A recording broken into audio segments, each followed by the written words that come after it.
They didn't know American laws.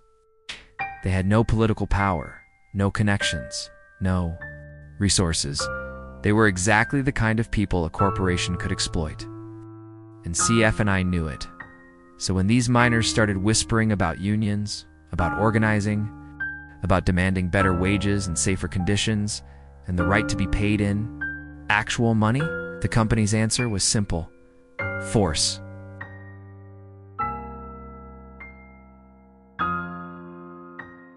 In September 1913, 11,000 miners walked off the job. They had a list of demands: fair wages, an 8-hour workday, the right to shop in stores outside the company system, safety improvements in the mines, basic things, human things. CF and I's response was immediate: mass eviction. Within days, company guards threw thousands of miners and their families out of company housing. Women, children, elderly parents, it didn't matter. Out into the Colorado autumn with whatever they could carry. The United Mine Workers of America had prepared for this. They'd lease land outside company property and set up tent colonies. Emergency shelter for the displaced families.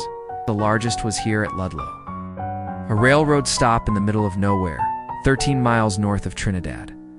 By October, 1,200 people were living here, in tents.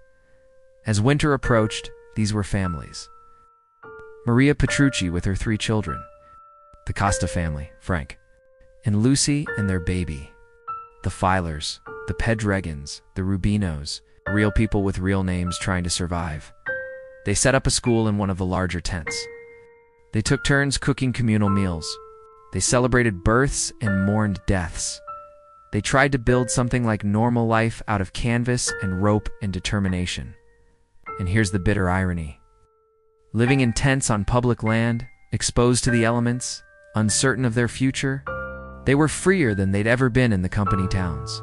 They could come and go as they pleased.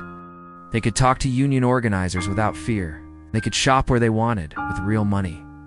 For the first time in years, they weren't under the company's thumb. But CF and I, and the state of Colorado, had no intention of letting this stand. The company wanted its workers back in the mines. The governor wanted the strike broken. The National Guard was already preparing to march south, in the tents at Ludlow.